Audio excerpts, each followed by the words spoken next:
안녕하십니까. 광주 전남권 뉴스입니다.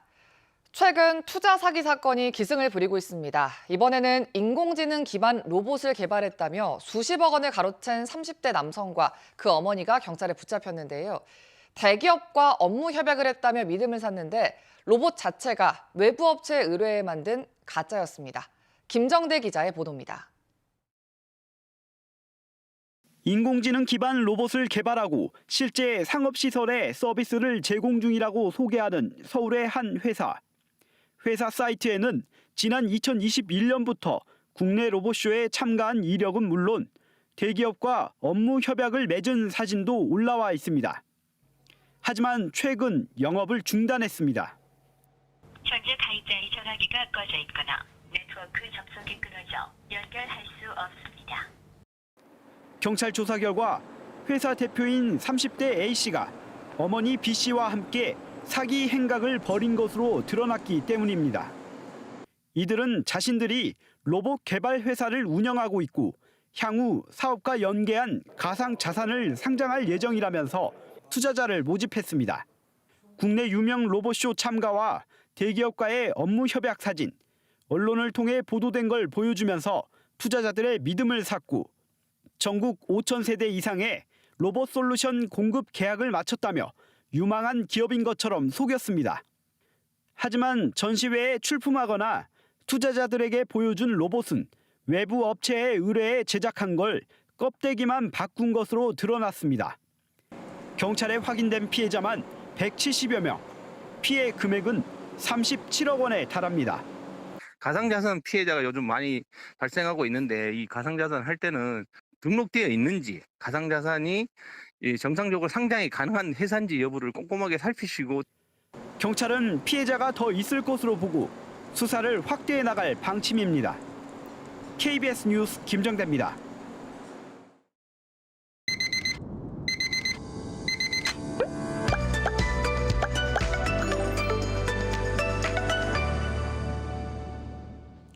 이번 주 광주와 전남에서는 어떤 일들이 있을까요? 2주 이슈 시간입니다. 오늘 광주 북구 삼각동 부지에서 광주 운전면허 시험장 착공식이 열립니다. 광주 운전면허 시험장은 사업비 328억 원을 들여서 총면적 4만 200여 제곱미터 규모로 지어지는데요. 2026년 운영을 시작하면 나주 시험장까지 이동해야 했던 광주 시민들의 불편이 크게 해소될 걸로 기대됩니다. 정부의 의대 정원 확대 방침 속 전남에서는 국립의대 유치 목소리가 치열하죠. 내일 국립의대 유치를 위한 범도민 추진위원회 출범식과 포럼이 열리고 전남도의회 여야 사당은 합동 기자회견을 엽니다. 포럼에서는 김영록 도지사가 전남도 의대 설립 비전을 발표한 데 이어서 대정부 결의문을 발표할 예정입니다. 또 여야 사당 전남도당 위원장은 기자회견을 통해 국립의대 신설의 당위성을 설명하고 공동건의문 낭독을 진행합니다.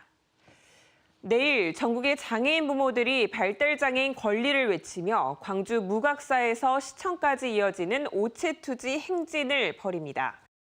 전국 순회 일정으로 지난 15일 제주에서 시작했는데요.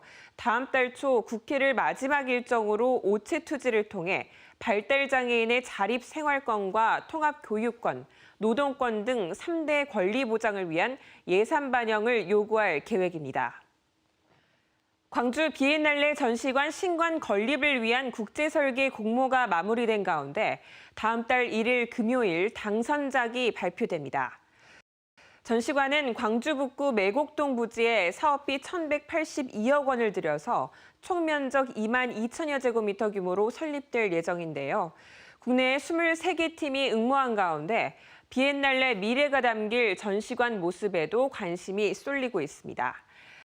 지금까지 2주 이슈였습니다. 네트워크 소식입니다. 대구시도 광주시처럼 도심 확장에 따른 군부대 이전이 추진되고 있습니다. 잠정 이전지가 경북 군위군으로 정해졌었는데 군 작전성 평가를 해야 한다는 국방부 입장을 수용해서 유치를 희망해온 다른 시군까지 이전 후보군에 포함될 전망이라고 합니다. 대구방송총국 박준영 기자의 보도입니다. 대구 도심 군부대를 군위군으로 이전하겠다던 대구시가 결국 한 걸음 물러났습니다. 자치단체 간 갈등을 막고 군 작전성을 검토하기 위해 복수 후보지를 평가해야 한다는 국방부 입장을 받아들인 겁니다. 이에 따라 군의군을 포함해 그동안 군부대 유치를 희망해온 영천시와 상주시, 칠곡군과 의성군 등 5개 시군이 이전 후보지에 다시 오르게 됐습니다. 신공항 화물터미널을 둘러싼 갈등이 최근 봉합 수순에 접어들면서 군부대 이전 사업도 새로운 국면을 맞게 된 셈입니다. 대구시와 국방부는 잠정 보류했던 상생협력 협약을 올해 안에 체결하고 본격적인 이전지 선정 절차에 들어갑니다. 우선 국방부가 유치희망 자치단체를 대상으로 작전성 등 임무 수행 여건을 고려해 후보지를 2-3곳으로 압축합니다. 이어 대구시는 압축된 후보지를 대상으로 사업성과 주민 수용성, 정주 여건 등을 종합적으로 평가해 최종 후보지를 제안합니다. 대구시는 평가 결과가 비슷할 경우 군의군을 이전지로 우선 고려한다는 입장입니다. 작전성 검토에서 차등이 없다면 사업성 검토를 해서 우수한 지역으로 가는 것. 그래야지 우리가 군부대 이전하면서 군에 해줄 게 훨씬 많아요. 화물터미널 갈등 봉합으로 순풍을 단 신공항 사업에 이어 주춤했던 군부대 이전 사업 역시 본 궤도에 오를지 주목됩니다. KBS 뉴스 박준영입니다. 다도해 해상국립공원인 여수 바다에서 열대 아열대성 해양생물인 넓은띠 큰바다뱀과 산호충류인 밤수지 맨드라미가 처음으로 확인됐습니다. 환경부 산하 국립공원공단은 최근 국립공원 섬 지역을 대상으로 수중 생태계를 조사하던 중 여수 향일암에서 남쪽으로 34km 떨어진 무인도서인 소가녀에서 넓은띠 큰바다뱀을, 검은도 인근 해역에서 밤수지 맨드라미를 발견했다고 밝혔습니다. 넓은띠 큰바다뱀은 필리핀과 일본 남부 오키나와 등 따뜻한 바다에 주로 서식하며 산호충류인 밤수지 맨드라미는 일본 타나베만, 인도양 등에 주로 분포하고 국내에서는 제주도 인근 바다에서 서식하는 것으로 알려져 있습니다. 광주시가 다음 달 1일부터 내년 3월까지 배출가스 5등급 차량에 대한 운행 제한을 실시한다고 밝혔습니다. 이는 노후 경유차 등으로 인한 동절기 미세먼지를 효과적으로 줄이기 위한 것으로 운행 제한 대상은 저공해 조치를 하지 않은 배출가스 5등급 차량이 해당됩니다. 광주시는 CCTV 단속 카메라 등을 이용해 적발될 경우 하루 10만 원의 과태료를 부과할 방침입니다. 광주시 교육청은 지난 2015년부터 추진 중인 학교 성면 해체 공사와 관련해 이번 겨울방학 동안 초등학교 4곳, 중학교 7곳, 고등학교 8곳에서 성면 해체 공사를 한다고 밝혔습니다. 또 안전한 공사를 위해 성면 해체 제거 모니터단으로 활동할 150여 명을 선정하고 모니터단의 합격 판정 없이 후속 공정을 진행할 수 없는 모니터단 합격제를 운영한다고 덧붙였습니다. 시교육청은 오는 2026년까지 광주 지역 모든 학교에 성면 건축 자재를 제거할 계획입니다. 전공의 폭행 사건과 관련해 피해자가 한 명 더 있다는 구체적인 진술이 나온 것으로 알려졌습니다.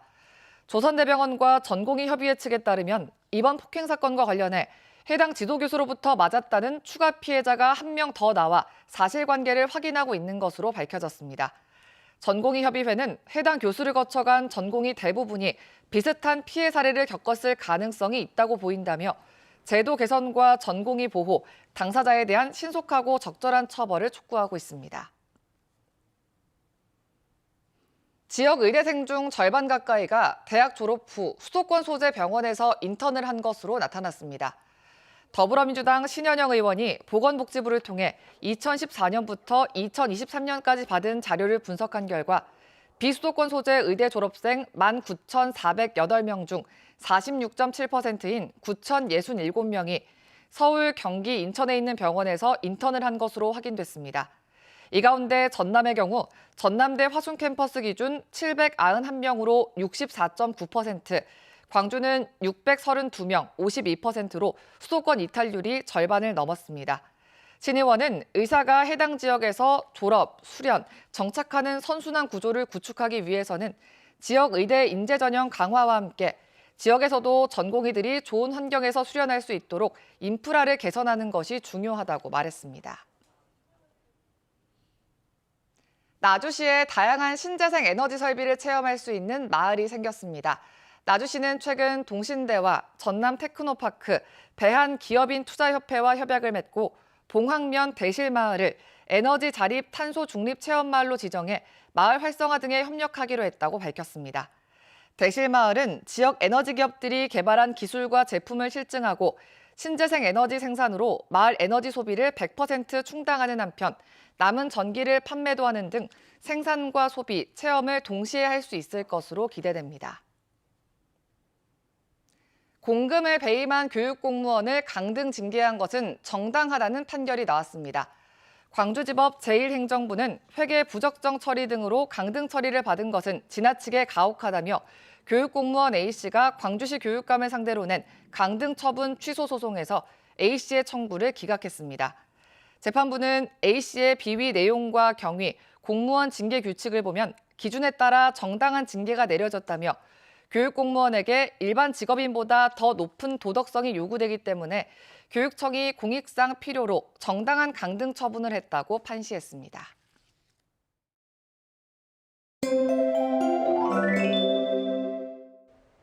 오늘 작은 우산 챙기시면 좋겠습니다. 광주 전남 곳곳에 약한 비가 이어지고 있는데요.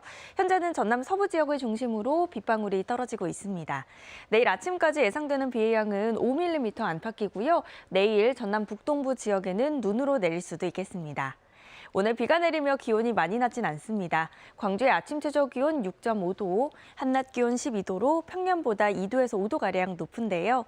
다만 오늘 밤부터 북서쪽에서 찬 공기가 유입되면서 점차 추워지겠습니다. 내일 낮 기온이 오늘보다 5도가량 낮겠고요. 모레는 아침 기온 1도 안팎까지 뚝 떨어지겠습니다. 지역별 기온 자세하게 살펴보겠습니다. 아침 기온 어제보다 5도에서 8도가량 높게 시작하고 있고요. 낮 기온은 장성과 화순 13도까지 오르겠습니다. 순천의 낮 최고 기온 15도, 고흥 16도로 어제보다 1도에서 6도가량 높겠습니다.